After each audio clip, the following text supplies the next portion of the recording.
Everybody, Mega 31 back here for FSI DFS. I'm going to try to do a really quick truck video to get it out to you guys because I know a lot of you want to play tonight. A lot of you hit me up on Twitter and through Discord and various places. And so here we go. It is the races at Kansas. They did race here back in the spring. So the final category over here is, let me just put up here. This is the spring race. And this one over here is the difference between their practice spot and their qualifying spot. So if you see an asterisk here, it means the truck finished there. It doesn't necessarily mean it means that the driver wasn't in the truck. So they haven't raced since Richmond and August 13th. So maybe somebody forgot there even was a truck series. So if you look at the color coding on the side, basically here's the playoffs. You have Chandler Smith, he's won 2 out of the last 3, and Grant Infringer, who won the last race. So those 2 guys are locked into next round. This is a cutoff race. It's the 3 out of 3 in the first round of the playoffs. So after this one, 2 guys are eliminated. So Hunter Nemechek, Ty Majeski, Zane Smith, and Stuart Friesen have enough points, unless they have a complete disaster of a night, should be able to advance, but they're not completely locked in and not completely safe. Ben Rhodes and Matt Crafton are above the cut line about I think about 20 points or so, and then Hocevar and Akis are below the cut line, so they have some work to do. So I think it's basically going to be a 4-person race. Sometimes in a race like this where it's cut off, the green ones, if they can't win the race, are just going to kind of sit back and not make mistakes so that they don't lose a bunch of points and let one of the other guys that's below the cut line in. So we'll see what's happened. So let's start at the top. John Hunter Nemechek, 6th here in spring, 9th in practice. So I think he's the prime play. I think he's great. Probably going to get out here and lead a bunch of laps. I think, he wants to try to get that win here. Has a strong truck, a decent. So I think he's put his bad luck behind him. Hopefully, he's not rusty at all, but I don't think so. So I think, he definitely makes a prime play to get out and lead laps early here. And so I think I'll, be playing him as the highest paid or the pay up guy here. So Ty Majeski, he was the first guy on my GPP. He was 2nd in the spring. He was 2nd here in practice. He looks really, really good. He's the one that potentially could overtake Nemechek here. So, I mean, if you want to play him in cash, it's fine. I think Nemechek is probably going to be the one that's going to go out there and dominate. But Majeski, if you in a GPP, if you're not playing Nemechek, I think he's definitely one to look at. Corey Heim finished 33rd here. He really struggled. He was only 16th in practice, so he's a GPP to fade here. He's a good driver. I know he's won a couple times this year. He's in a great Kyle Busch truck, a very, very good truck. But I'm just a little bit weary with him among the other ones. He's not in the playoffs, so he could be on different pit strategy and stuff. But I think the cream's going to rise here, and that he probably finished in the top 10, but I don't think he does enough to pay off what he needs to. Akis here, I think, is a cash play. He really, really likes this track. He is one that really, really needs to make a difference here because of being on the outside looking in. 5th in spring last time. I think he definitely finished in the top 5. I think he's safe to play in cash. Chandler Smith, I'm a little bit worried about. I know he's won 2 out of the last 3, 4th here in the spring, but he's one that's kind of erratic with what he does, and does end up damaging the truck. Or just had bad luck. He's kind of like Kyle Busch. He's kind of like Brandon Jones in Xfinity series. It's just somebody that I can't completely trust. Even though he's got the talent to win every single race, he does enough to mess things up on the races he doesn't win. So for me, it's a GPP because his floor is very questionable. Ben Rhodes here, I'm kind of concerned about. He looked really bad in practice. He did better in qualifying. There was a lot of tire fall off here. So I think that's where I really want to look at the difference between practice and qualifying, because you could qualify on the fresh tires on a good lap here. But if you have a lot of fall off, which I think is going to help these veterans and the guys that are in the playoffs, that they know what they're doing and how to manage their tires better. I think that's going to bode well. Rhodes started the season off very strong. He won the dirt race, I believe, on Easter Sunday, and then he's just kind of faded away. I believe he just had a kid too, so that might be kind of a distraction. I think he was born right after the Richmond race, so if he's not getting to sleep or just paying attention to his family, it just kind of concerns me. So 10th here in spring, 22nd in practice, GPP. I know he's just above the bubble, but I think he'll do enough to get it done. But I don't think he will be like super dominant here. Ryan Priest, really like him here. I'm just going to lock him in as a prime play. He's finished like, I think he's only run a couple races, but I know he's got a first place, he got second place here.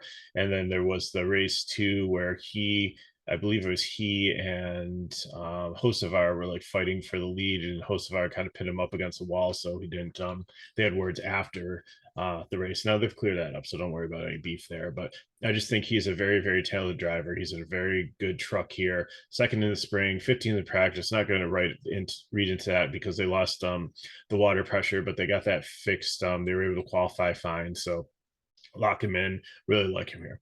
Matt Crafton, first in practice, ninth in the spring. Really likes this track. I think, again, close to the bubble. I think he's definitely somebody you can play in cash and love the price at 89, a lot of, or 8,400, a lot of experience here. Zane Smith, I think you can play him in cash also. He dominated the spring race here.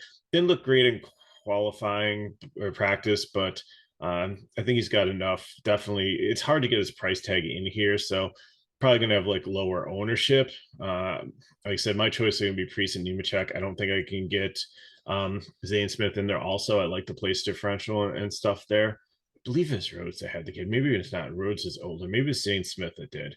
So check the comments. I'll look that up after the video, and then I will let you know who it was definitely. It's one of the two of them. I'm probably thinking it's more Zane Smith now. So sorry about that. So if you already left the comment that I messed it up, then yes, I got it. Tanner Gray here. He was I don't know, 18th in the spring, 10th. I think he can definitely probably finish where he starts here. And at 75, that's not bad. So I think he's okay in cash also.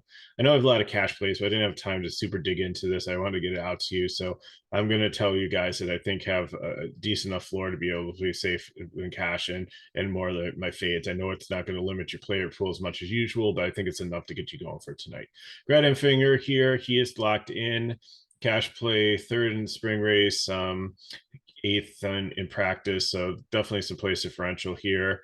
Believe he's one that like really enjoys racing at this track also, so I think he's a good one too that we're going to look at tonight. Derek Kraus, he's a cash play also. He's not in the playoffs, but he's just been heading solid form. Eighth in the spring, he was fifth in practice, so there is definitely some place differential there. So between he and like Fringer, like kind of in the 8 to high 9K range, I think they're two of my favorite plays with upside. Mattia Bedadano is a GPP only here. I know he finished seventh in the spring. He was fourth in practice, which means, he was a lot faster than he did qualify here. But I've just seen the truck have too many issues this year to be able to play him in cash. Hocevar, I have him in cash here just for the place differential, but he does really scare me because I think he presses too much, and that's exactly what he might need to do unless somebody else makes a mistake for him to get into the playoffs, because he had some bad luck in the first two races. So I think they're shooting for the moon here. They're going to pull out all the stops. So I kind of like that in cash. It might be more of a GVP play, but I think definitely there's some place differential here, and I think he can move up. I don't think he's going to be conservative. I think he's actually going to be going for it. Bailey Curley, I like the play here. This Nice truck isn't bad. I just think he's starting too far forward. He's 25th in the spring, 19th in practice. I could maybe end up in the top 20, but I don't know if he can hold his place. So I think he's kind of risky there. There's better plays in 6K range. Haley Deegan, GPP, 17th in the spring, 25th in practice. That kind of concerns me a little bit that there's going to be fall off here. She probably finishes in the top 25, but I think 17th might be like the ceiling for her. So it's just not enough floor for me to play in cash. Colby Howard, I like the guy. He was 11th in the spring, but 28th in practice here. Qualified 10 spots better. Again, I think the tire fall off is going to hurt him there. I think he finishes in the top 25 also, just like Deegan, but I don't think he finishes up in the 18th. I think, again, that would be his ceiling. Tyler Ankrum, kind of like him here. 11th in practice, 16th. I think definitely can probably move up into the top 15. So there's some place differential there. 8K. Brett Moffitt, really like this play. I know the truck finished 23rd, but he wasn't driving it in the spring race. It was Austin Wayne Self. So, this is a decent truck. We like playing Austin Wayne Self here. Brett Moffitt's a former champion, so I definitely like him here. I know he's only 24th in practice, but I think he can get into the top 15, and 79 is not a bad price for him. Caden Honeycutt didn't race here in the spring, 27th in practice, GPP, only because of the 5,500. If he drops a little bit, it doesn't hurt you that much, but he is a little bit risky. Chase Purdy, decent top 15 in spring, top 15 in practice. 6,900 is not a bad price for him. I'm okay with him in cash also. Dean Thompson, probably going to finish where he starts at 5,700 for GPP. That's fine. Parker Klingerman, 17th, didn't race here in the spring. This guy is a very talented guy. The truck's been solid, so I think he'd definitely make it up in the top 15. 8,800 is not a bad price for him. So much more place differential than when you're playing like Kraus or Stuart Friesen. I have Friesen as winning upside though, but I think Klingerman's been such a strong play for many years in the truck series, and I think he's definitely in consideration here. Timmy Hill, I don't know, I have him as cash, but I might put him more as a GPP here because he just looked bad in practice, and now I see he's like 27th. He might only finish where he starts. So, and there's better plays in the 6K range. Brett Holmes, I think a cash play here also could probably move up in the top 25. Jack Wood, same thing, like the price much better there. He could probably move up in the top 25. Lawless Allen did really well in the spring, looked horrible in practice here, a little bit rusty. So I don't just looking at practice gives him GPP. Blaine Perkins, GPP, same thing. Usually TK and I fade him, but you're gonna need some value tonight. I think he's in play for mass entry. Kaz Gralla, like it here, just struggled in practice. I don't know why. Could probably get up to this truck was a 24th place truck with Jesse Little. Kaz Gralla is a better driver than Jesse Little is, who did in the spring. So I think definitely 73 is kind of a steep price tag for down here, but I think he can probably get up into let's see, what do I think his X value might be here. I'd like him to at least get to 4x, and I don't know if he's got enough to get there. So let me look at another matrix here to see Kaz Gralla. I think he's on the borderline. So yeah, I'm gonna change him to GPP just because just that 7,300 is just how hard to play off. Brendan Poole, I'm gonna fade here. The Glory to God trucks are not really good. The number 46 finished. It was Ryan Huff in it. He finished 28th here. So I don't know. These trucks break down so much. They don't have speed. It just scares me. Tyler Hill, love this play. 21st, 18th, 21st in the spring, 18th in practice. Didn't had a little slip up in the qualifying. He is a lock here at 4,900. Definitely can move up into the top 25. So definitely somebody that I'm looking at here. Jesse Little too, another value play I really like down here. So like if you go Wood and Hill and Little, then you can get like the guys up top. Take your first dominator, your second dominator, and somebody for place differential, and then there's your cash lineup right there. Spencer Boyd, GPP, just because he's starting like so far down here, but he's probably been the most disappointing guy that races every single week in the whole series. So does he have potential to move up some spots through attrition? Yes, definitely. I don't worry about the practice speed. He usually is able to stay on the lead lap. These young trucks are decent. They're not like start and park or like complete pieces of garbage here.